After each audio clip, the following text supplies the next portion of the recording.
सभी छोटे बड़े श्रोताओं को सुनीता भटनागर का प्यार भरा नमस्कार। ऑडियो स्टोरीज के हमारे चैनल कहानी जगत में आप सभी का स्वागत है। हिंदी कहानियों की श्रृंखला में आइए आज सुनते हैं तलविंदर सिंह जी द्वारा रचित एवं सुभाष नीरव जी द्वारा हिंदी में अनुवादित कहानी खुशबू। कॉन्फ्रेंस के दौरान मुझे किसी ने बताया कि हनीफा बीबी मुझे खोजती घूम रही हैं। मैं भी उसे ही ढूंढ रहा था। सोच रहा था कि अब दोपहर के खाने के समय ही मुलाकात होगी, पर अचानक किसी ने पीछे से आकर मेरे कंधे पर आहिस्ता से धौल जमाई। मैंने पलटकर देखा तो 65-66 साल की कसी कदकाठी वाली एक औरत मुस्कुरा रही थी। उसके गोरे चेहरे पर सुनहरे फ्रेम वाली ऐनक खूब फब रही थी। बोले, तू सुरिंदर ही है ना? मैंने सिर हिलाया। आप? हाँ वही, उसने जवाब दिया। उठकर बाहर आ जा। मैं उठकर उसके पीछे पीछे बाहर आ गया। ऑडिटोरियम की सीढ़ियों के करीब खड़े होकर वह बोली, आ गले मिल, और उसने मुझे अपनी बाहों में कसकर प्यार दिया। चलते वक्त से ख्वाहिश थी मेरी तुझसे मिलने की। तेरी चिट्ठियों ने तो मोल ही खरीद लिया मुझे। और तेरा वह लेख, मैंने भी आपका नॉवेल पढ़ा। उर्दू अक्षरों में पंजाबी पढ़ते समय जोर तो बहुत लगा, पर एक बार तो हिल गया मैं। इसका मतलब अच्छा लगा तुझे? वह बोली, बहुत बढ़िया। मुझे लगा इसकी कहानी आपके निजी जीवन से जुड़ी हुई है, तभी तो विवरण इतने सजीव हैं। मैंने कहा, तू बता, अपने असली जीवन से कैसे टूट सकता है बंदा? जिसको जिया, झेला, भोगा, वह हमारी लिखत में तो आएगा ही। आएगा कि नहीं? वह कह रही थी और मैं सहमति में सिर हिला रहा था। चल जरा भीड़ से दूर हटें, कहीं चाय नहीं मिल सकती बढ़िया सी? मुझे चंडीगढ़ की अधिक जानकारी नहीं, पर आओ नीचे चलें, कोई राह खोजते हैं। सीढ़ियां उतरकर हम नीचे आ गए। वह मेरे साथ ऐसे चलने लगी मानो बरसों से परिचित थी। मुझे भी लगा जैसे हम पहले अनेक बार मिल चुके हों। मैंने इधर उधर देखा पर कोई मनपसंद जगह नजर नहीं आई। मेरी उलझन को समझकर वह बोली, चल यहाँ से भी निकल, कहीं और चलें। चाय के 2 कपों के लिए मैंने कई किलोमीटर कार घुमाई। उसका करीब होना मुझे अच्छा लग रहा था। आसपास की इमारतों को देखती वह कई प्रश्न पूछती रही, जिनका उत्तर मैं अपनी जानकारी के अनुसार देता रहा। मैं आपको दीदी कहकर बुलाऊं? उसके अपनत्व में घिरते हुए मैंने पूछा। अगर बहन जी कहते हुए तुझे जोर पड़ता है तो मौसी, बुआ कुछ भी कह ले, पर दीदी शीदी बिल्कुल नहीं, उसने हंसकर उत्तर दिया। दोपहर के खाने के वक्त भी वह मेरे करीब रही। अगली बैठक में मेरे पास बैठी। रात में उसने स्टेज पर से बेहद सोज भरी आवाज में एक गजल सुनाई। सुनकर मैं दंग रह गया। खूब तालियां बजीं। स्टेज से उतरी तो मैंने मुबारकबाद दी। आपकी आवाज में तो जादू है। जवाब में वह सिर्फ मुस्कुराई। रात में उसके रहने का इंतजाम होटल में था। मुझे अपने दोस्त के साथ जाना था। बिछुड़ते वक्त मेरे हाथों को अपने हाथों में लेकर उसने कहा, एक दिन मेरे लिए थोड़ा कष्ट झेल। मुझे अमृतसर दरबार साहिब और मेरा गांव अटारी दिखा दे। मुझे कोई उज्र नहीं, मेरे लिए तो यह गर्व की बात है। मैंने कहा, सवेरे होटल में आ जाना, वहीं से सीधे निकलेंगे और शाम को वापस। ठीक है। सवेरे कार अमृतसर के रास्ते पर दौड़ रही थी। एक दिन की मुलाकात ने मीलों लंबा सफर तय कर लिया था। उसे और कुरेदने के ख्याल से मैंने पूछा, मुझे लगता है आप अपने नॉवल इंतहा की नायिका सरगम खुद ही हो। दूर तक पसरे गेहूं के खिले हुए खेतों पर नजर दौड़ाती हनीफा कहीं गुम हो गई, कहीं गहरे नीचे उतरती चली गई थी वह। उसका चेहरा संजीदगी के लबादे में लपेटा गया। बोली, तुझे कल भी बताया था शायद कि मनुष्य अपने अतीत से टूट नहीं सकता। उसके संस्कार साथ साथ चलते हैं, मेरे साथ भी। कैसे हुआ था? मैंने पूछा। उस समय दारजी लायलपुर पोस्टेड थे। वह कहर मुझे आज भी याद है, ज्यों का त्यों। आग की लपटें, खून, लाशें, या अल्लाह, हे वाहिगुरु। उसने दोनों हाथों से कानों को छुआ। मेरा पैर अचानक रेस पर से उठकर ब्रेक पर आ टिका। रफ्तार धीमी करके मैंने उसके चेहरे की ओर देखा। इंतहा की कहानी मेरी स्मृति में खुलने लगी। वह बोली, सरगम मैं ही हूँ। असल में सरगम नहीं, सुरजीत हूँ मैं। धीमी रफ्तार देखकर वह बोली, चलता चल, बड़ा लंबा रास्ता है, फिर वापस भी तो लौटना है। मैंने रफ्तार तेज की। वह कहने लगी, अच्छा आदमी था वह। मुझे सुरजीत से हनीफा बनाने में उसने बिल्कुल जल्दबाजी नहीं की। मुझे कई दिन अपने घर में रखा। मेरी रजामंदी पर ही उसने अपनी बेगम बनाया मुझे। अब कभी मन नहीं करता वापस लौटने का? मैंने पूछा। यह भी जिंदगी की हकीकत बन गई है एक। मेरे मन ने परवान कर लिया है इसको। अब तेरे जितना मेरा जवान बेटा है, खूबसूरत बहू, 2 छोटे बच्चे। औरत तो दरख्त होती है, जहां जा बैठी वहीं जड़ें पकड़ ली। अपने परिवार के छोटे छोटे विवरण, शाखाओं, पत्तियों के बारे में बताती रही वह।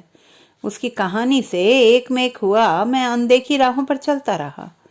दरबार साहिब की परिक्रमा करके हनीफा आंखें मूंद कर और हाथ जोड़कर शांत मुद्रा में काफी देर तक खड़ी रही। मैं चुपचाप उसके करीब खड़ा रहा। चेतन हुई तो हम आगे बढ़े। उसे अपने अंदर उतरने का अवसर देने के विचार से मैंने कोई बात नहीं छेड़ी।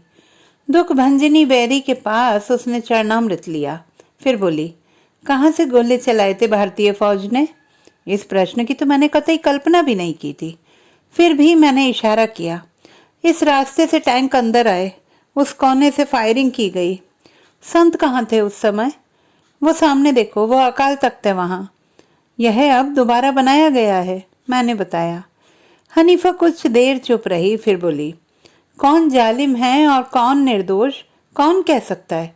मैंने उसके चेहरे की ओर देखा। होठों में कुछ बोल रही थी वह। फिर उसने 51 रुपए का प्रसाद लिया और अंदर जाकर चढ़ाया और कुछ देर कीर्तन सुनने के लिए बैठी रही। आसपास को गौर से निहारती रही। वक्त की बंदिश को महसूस करते हुए हम बाहर आए।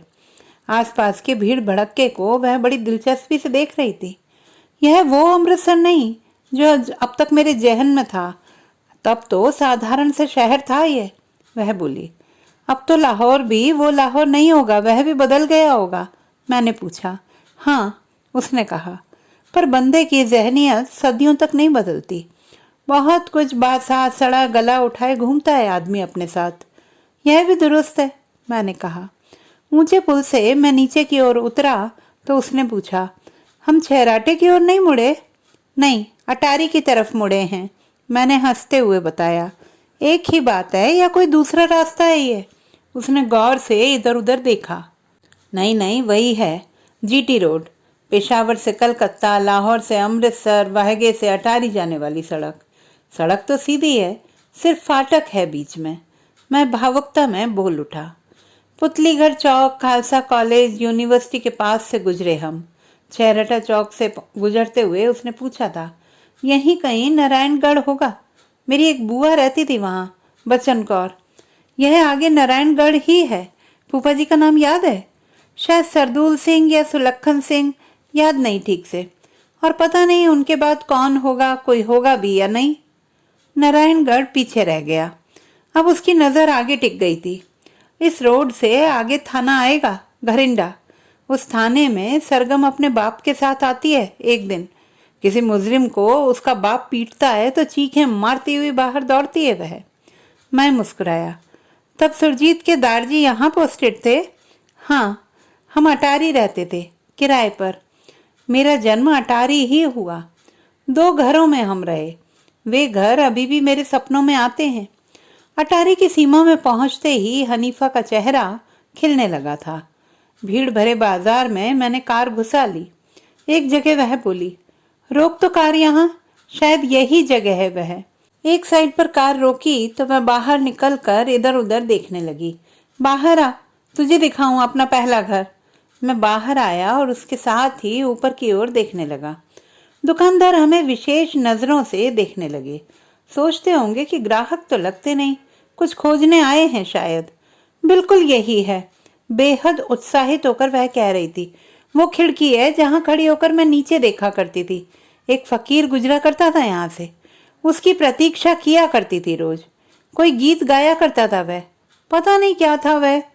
इधर एक गली हुआ करती थी, शायद यही है। अंदर मंदिर है कोई? पता नहीं, मैंने कहा।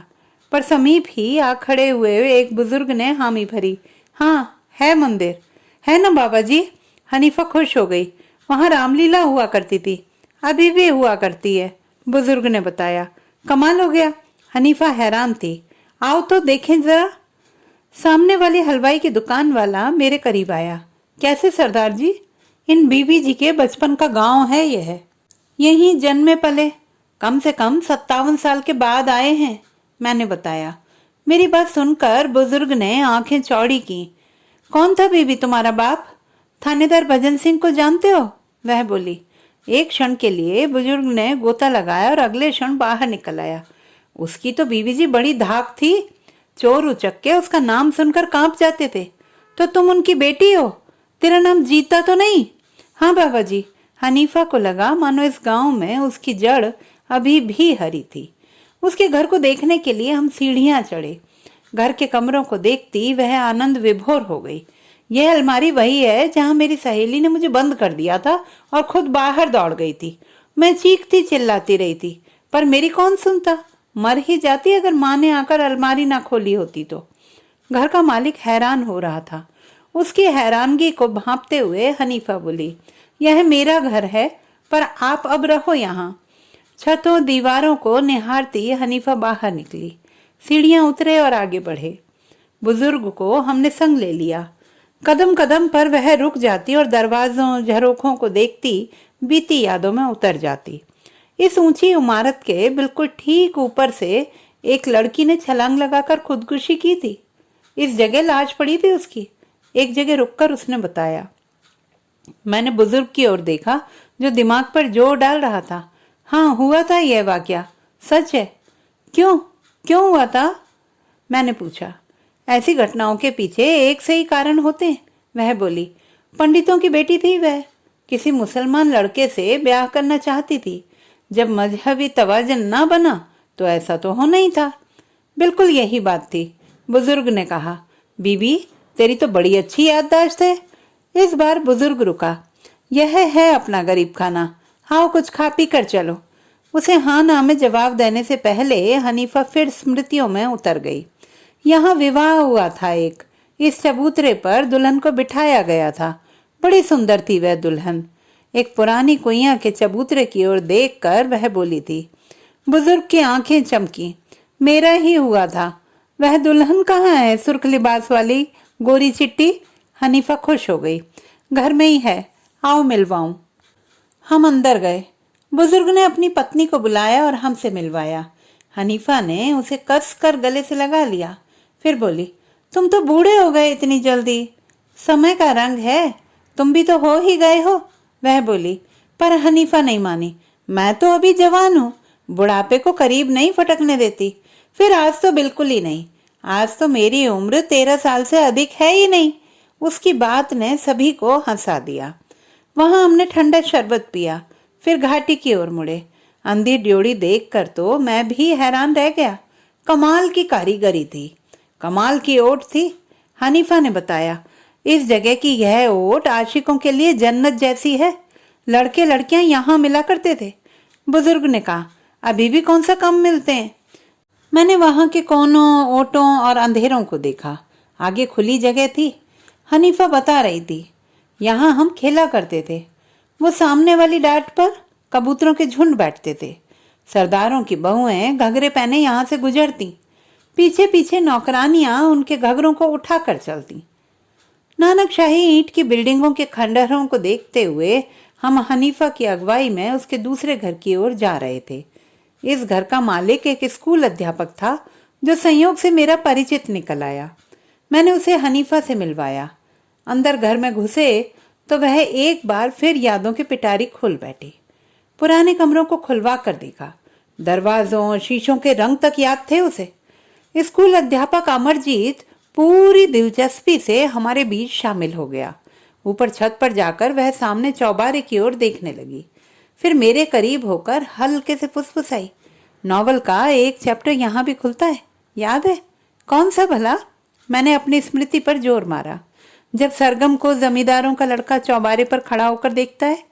यहाँ खड़ी हुआ करती थी मैं, और वह उस सामने वाली छत पर मेरी ओर देखता। शिखर दोपहरी कभी बरसते पानी में। एक दिन मेरे लिए अपनी बहन के हाथ उसने एक मुंदरी भेजी। मैंने गुस्से में आकर मुंदरी लौटा दी। जरा बताओ तो कौन था वह?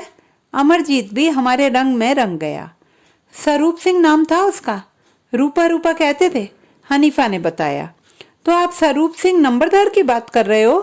अमरजीत बोला। हाँ वही होगा, यह चौबारा पहले उसके पास ही था, बुजुर्ग ने तस्दीक की। वातावरण में बढ़ती रोमांचकता देखकर अमरजीत स्कूटर उठाकर घर से निकल गया। उसकी बहनें मेरी सहेलियां थीं। कभी कभार उधर जाती थी मैं। वह घर में होता तो मेरे माथे पर बल पड़ जाते, ना होता तो घर खाली खाली लगता। एक दिन मुझे गली में घेर कर खड़ा हो गया और आई लव यू कहता रहा। मैंने डराया धमकाया कि दारजी को बताऊंगी। मेरे दारजी का बड़ा दबदबा था। वह डर गया और मेरे पैर छूता रहा, माफिया मांगता रहा। चौबारे की ओर देखती हनीफा हंस रही थी।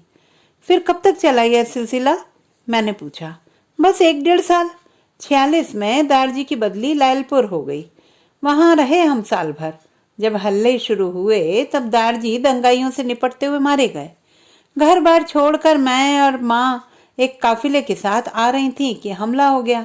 मुझे बचाते हुए माँ मारी गई और मैं। हनीफा शून्य को घूरने लगी। अमरजीत की पत्नी चाय ले आई। चाय खत्म होने से पहले ही अमरजीत एक सियाने से व्यक्ति को लेकर आ गया। ऊपर आकर उसने हनीफा को हाथ जोड़कर सत श्री अकाल कहा। हनीफा बोली, पहचानो तो? तुम जीता, पहचान लिया मैंने। स्वरूप सिंह बोला, याद है तुमने मेरे लिए एक मुंदरी भेजी थी और मैंने लौटा दी थी? लाओ दे दो अब, मैं वो मुंदरी लेने आई हूँ। उसने हाथ आगे बढ़ाया। चेहरे पर शर्मिंदगी का भाव लाकर स्वरूप सिंह बोला, वह तो बचपन की बातें थी बहन जी। हनीफा ठहाका लगाकर हंसी। फिजा तो पहले ही सुगंधित हुई पड़ी थी। कुछ समय घर परिवार की बातें होती रहीं। स्वरूप सिंह हमें अपने घर ले जाने के लिए जिद कर रहा था, लेकिन हमें वापस लौटने की जल्दी थी। अमरजीत के घर से निकलकर हम उस तरफ बढ़े जिधर हमारी कार खड़ी थी। स्वरूप सिंह ने याचना सी की, अगर घर नहीं चलना तो मेरी ओर से कोई चीज ही ले जाओ, बताओ क्या लेकर दूं? हनीफा सामने वाली दुकान पर ठक ठक कर रहे ठठियार की ओर देख रही थी। बोली, चलो तवा लेकर दो एक। तवा? मेरे और अमरजीत के मुंह से एक साथ निकला। तुमने मुझसे पूछा, मैंने बता दिया, आगे तुम्हारी इच्छा, हनीफा ने कहा। स्वरूप सिंह ने दुकान से तवा लिया, अखबार में लपेटा और हनीफा को दे दिया। उसने उसे माथे से लगाकर स्वीकार कर लिया। दोबारा कभी आना, स्वरूप सिंह भी भावातिरेक में बोला। पर इसका जवाब किसके पास था? कार आगे खिसकी और अटारी पीछे रह गया। सुनहरी फ्रेम वाली ऐनक के नीचे से हनीफा ने दुपट्टे से आंसू पोंछे। मैंने ऐसे प्रदर्शन किया जैसे मैंने कुछ देखा ही ना हो। तो दोस्तों, ये थी हमारी आज की कहानी। आपको कैसी लगी कमेंट बॉक्स में लिखना ना भूलें। चैनल को सब्सक्राइब करें, लाइक करें और मित्रों के साथ शेयर करें।